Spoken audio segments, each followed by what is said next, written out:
Hello and welcome to the Survive No Matter What show. Today, our host Alberto will perform a crazy trick. Last year, he lived in a cave with a grizzly bear for 2 months and managed to survive. Do you remember how Alberto smeared himself with minced meat and jumped into a pool with piranhas? I hope you haven't forgotten how Alberto grilled a barbecue on an awakened volcano.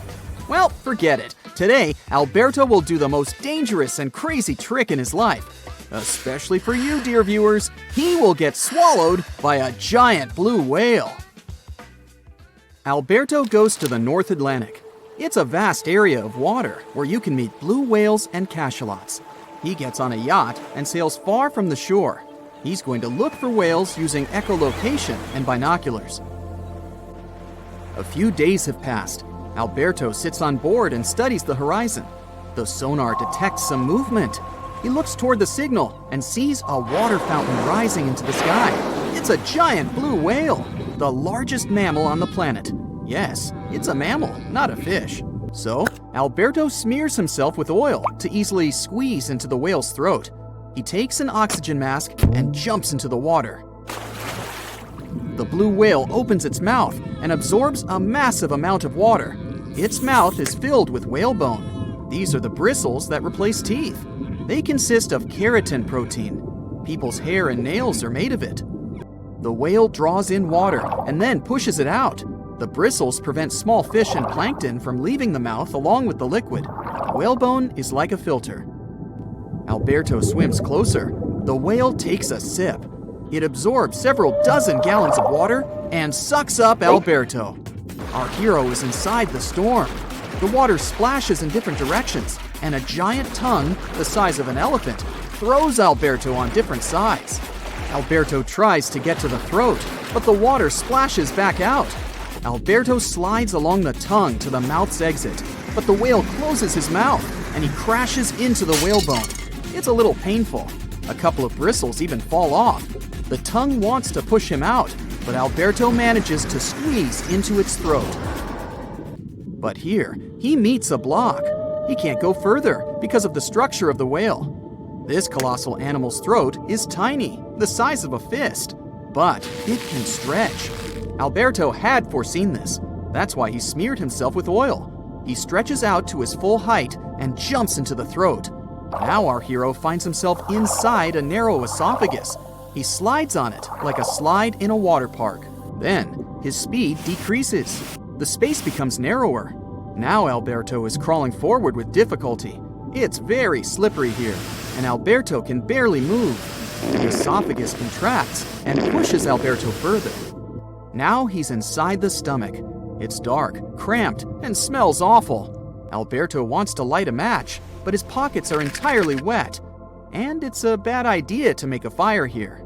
Firstly, there's almost no oxygen, which means no chance for a fire. Secondly, various chemical reactions occur inside the stomach, creating explosive gases. Alberto doesn't want that. He takes out a flashlight and examines the place. The walls of the stomach are narrow and constantly pulsating. Alberto can't stand up to his full height. He's knee-deep in some liquid. He sees skeletons of fish, shipwrecks, supermarket baskets, DVDs, a lamp, and a Moby Dick book around him.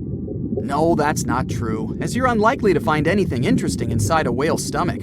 Maybe a plastic bottle or some small squid. By the way, a cashalot, unlike a blue whale, has a wide and long throat. This allows it to swallow large prey whole.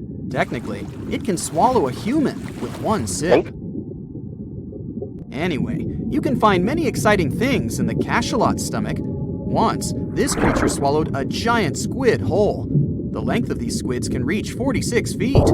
That's the size of a small bus. But the cashalot managed to swallow such prey thanks to the flexible structure of the squid's body. Okay, now let's get back to Alberto. There's a terrible smell in the whale's stomach. Plankton and small fish are digested in gastric juice. And, wait, why does it hurt so much? Alberto feels the stomach juice splitting his suit. Alberto tries to get up, but it's too crowded in here. He hits the stomach walls with his hands, but nothing happens. The stomach narrows and squeezes Alberto more and more. The juice irritates his skin. Alberto shouts and waves his legs in different directions. He wants to cause a gag reflex, but it doesn't work. Alberto is desperate, and he doesn't know what to do. It seems that this is his last adventure. He closes his eyes and takes a deep breath. Stop. A deep breath. Precisely. Alberto opens the oxygen tank and fills the stomach with fresh air. Now the whale begins to bloat and is filled with gas. The stomach is throbbing, the juice is foaming, and it seems a storm is coming. The walls contract so much that they squeeze Alberto out through the esophagus. Together with the remains of fish and juice, he moves forward. The esophagus is getting narrower. Alberto finds it hard to breathe, but he sees the light at the end of the tunnel. The whale spits him out. Alberto is alive. He's happy that he managed to escape such an adventure unharmed. He returns to the boat and sails to the shore. But wait a minute. What's that swimming by right now? It's a cashalot. What a stroke of luck. Alberto dives into the water again. He's heading straight for the mouth of this huge animal. The cashalot absorbs water. Several fish and an octopus get there along with Alberto. The cashalot pushes him with its tongue in different directions and swallows all the prey. The throat is wide enough, and Alberto easily manages to get there. But there's another problem. Alberto is already in a very tight esophagus where he can hardly breathe. And he doesn't have an oxygen tank. Alberto feels like he's been wrapped tightly in duct tape. He can't do anything, and there's no air here. He squeezes deep into the esophagus and feels that he is not alone here. In addition to the octopus, he feels the movements of large tentacles. Wow! It's a giant squid! And it seems it's still alive. Alberto shakes his whole body, but can't change anything. He loses consciousness. The stomach walls are pressing on his face.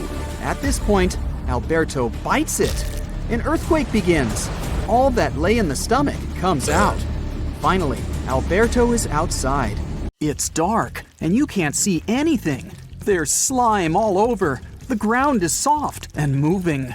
You try to find your way around by feeling the moving walls around you. After a while, you hear some painful screams in the distance.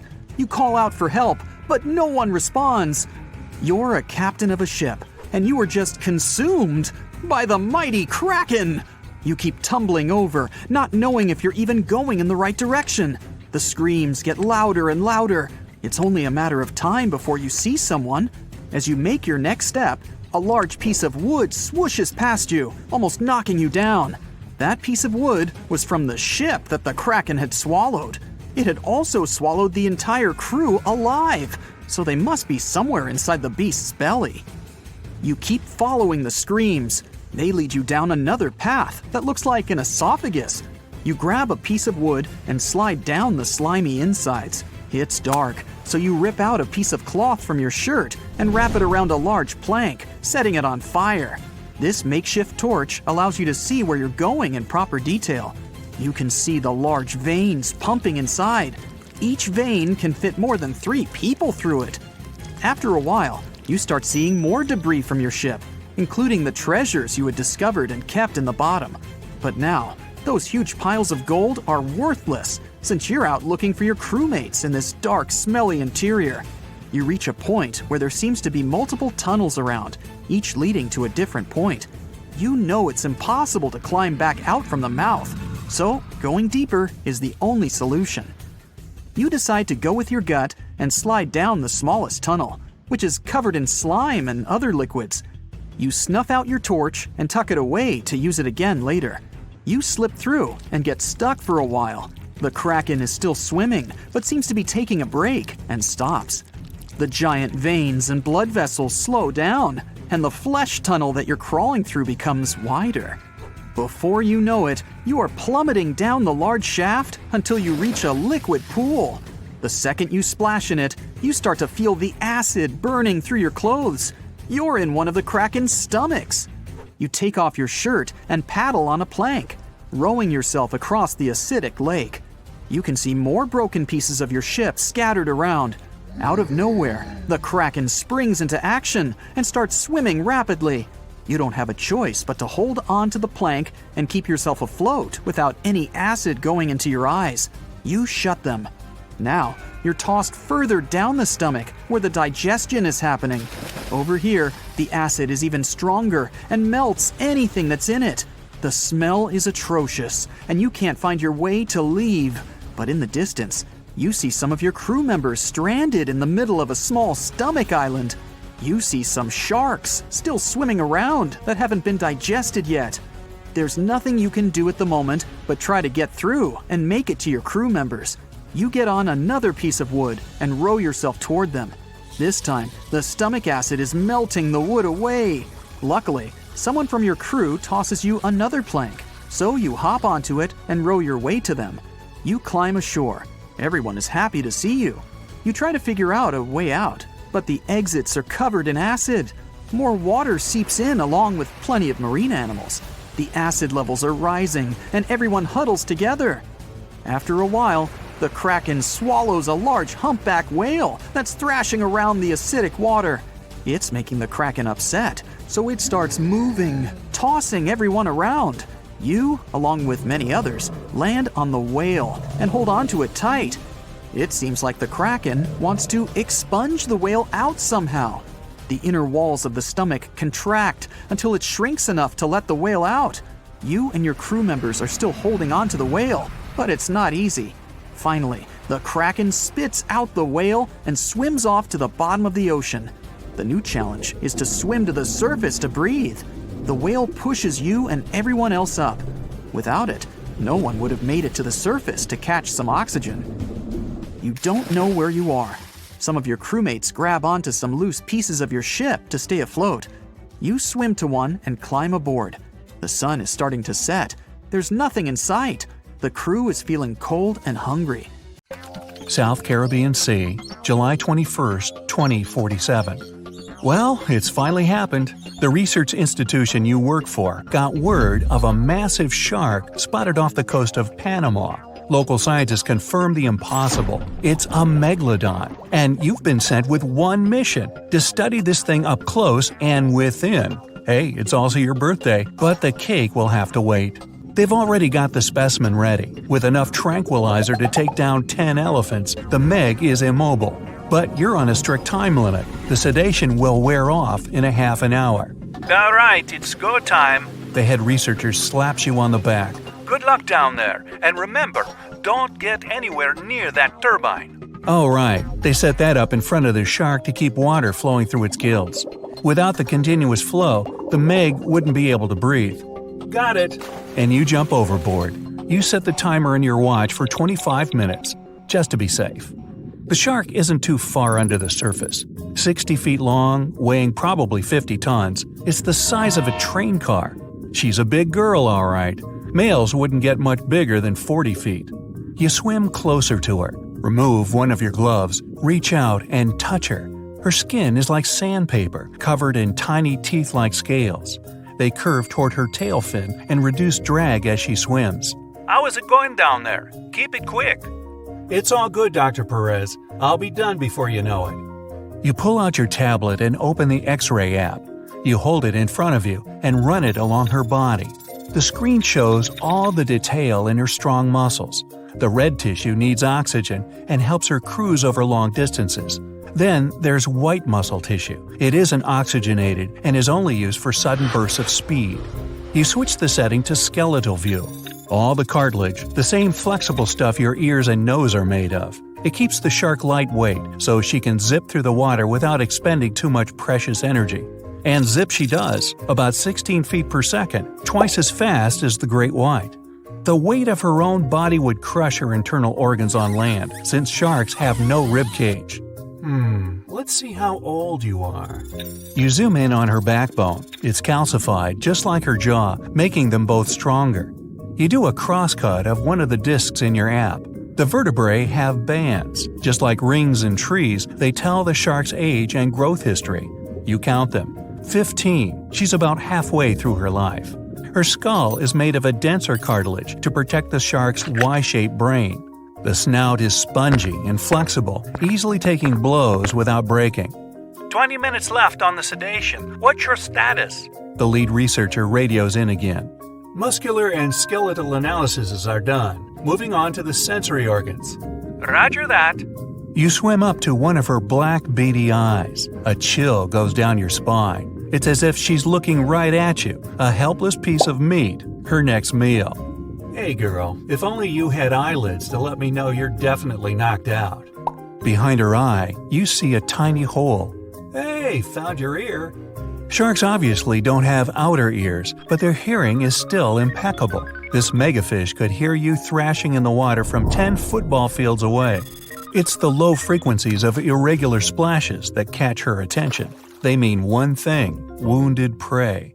From there, you follow her lateral line, a line of pores extending down the sides of her body. It's a special system in sharks that detects the slightest movements in the water, how far away the source is, which direction is coming from. Basically, a shark's entire body is like one giant ear. Just gonna examine your nostrils, my dear. Strictly for sniffing out prey, they don't lead to the throat and respiratory system like in humans, meaning sharks can't sneeze. The smallest hint of an odor runs into the nasal passage. Past folds of skin covered in sensory cells, they send the info to the olfactory bulb, which leads to the brain. In great whites, the nose can pick up a single drop of blood in an Olympic-sized pool. You look at your watch. 10 minutes left. You examine her gills. Water flows through them, and the gills extract oxygen from it. This is also where the body gets rid of CO2, essentially carrying out the function of lungs. But the oxygen to carbon dioxide exchange happens at the cellular level, and the blood is what transports it. You switch to circulatory view. There it is, the S-shaped heart. It's small compared to her body size and has only 2 chambers. The heart sends blood to the gills, where it picks up oxygen and moves on to the body tissues. The muscles, constantly moving and propelling the shark through the water, warm up the blood. This can only happen because the veins and arteries moving to and away from the heart are located so close to each other. Blood that's warmer than her environment and not dependent on it, unlike other fish, allows the Meg to hunt in cooler waters as well, even if she prefers warm areas. That means nothing can hide from her. Everything about her body is designed to sniff out and gobble up any prey. We're getting some fluctuations in the vitals. Come on, wrap it up. Almost done. One thing left, the thing you've been avoiding, her mouth and digestive tract. You swim up to her jaws, careful to keep your distance from the current flowing into her face. Her jaws have been propped open for better examination, and they're enormous. 10 feet across, 9 feet high, you could stand in her mouth with a friend on your shoulders. They can open up to 100 degrees, enough to fit the biggest prey out there. Large fish, whales, even other sharks. She needs 2,500 pounds of food a day, more than the average person eats in a whole year. The jaws can come down with 30,000 pounds of force, like being crushed by a car. The great white can only boast a jaw force of 4,000 pounds. Humans, a piddly 160. Ooh, and those teeth, 250 of them in 5 rows. They're razor sharp and can cut right into whale bone. The teeth are slanted back towards the throat, so nothing can escape their grip. The biggest ones are the size of your hand. Fascinated, even hypnotized, you swim a little closer, just a couple more inches, when, whoosh, the turbine's current carries you straight into her mouth. The force of the water is pushing you against the back of her throat. Your X-ray scanner shows a mouth chock full of sensory cells. Lucky for our species, sharks don't really like the taste of human, but they only realize that after an initial taste test. That's why sharks bite people, not to eat them, just to sample what's on the menu. You pull out an apple-sized metal sphere and push it into her throat. The probe makes its way through the esophagus. A shark's food chute isn't a skinny tube like ours. It's wide and barely indistinguishable from the stomach. The stomach is U-shaped and full of extremely strong acids and enzymes. Those turn whatever the shark has swallowed whole, these animals don't chew their food, into a mushy liquid. From there, the soup moves into the intestines. They're relatively short for an animal this size, but evolution came up with a clever trick to increase the surface area. The inside of the intestine is shaped in a spiral. This is so she can absorb the nutrients from her meals. Meanwhile, on board, her vitals are coming to life. Perez tries to radio you, but a jumbled message barely gets through your earpiece. Hear me? Backing up. What? Hello? Do you read me? You look at the timer. 5 minutes. You should be able to swim out against the current, hopefully. As the probe makes its way through her digestive tract, from within her mouth, you grab one more X-ray of her body cavity. You see the liver. It's massive, takes up 90% of the space in there, and accounts for 25% of her weight. It's full of oils and helps with buoyancy in the water. But then, you see something moving within her. It's a pup. Shark babies are ready to hunt on their own as soon as they're born. This Meg pup must be 7 feet long. But this means she's not the only one. Just then, the turbine shuts off. Your timer starts beeping. Hey, I still technically have 5 minutes. Wrong. The shark starts to move. You swim out of her mouth as fast as you can. That's it for today. So hey, if you pacified your curiosity, then give the video a like and share it with your friends. Or if you want more, just click on these videos and stay on the bright side.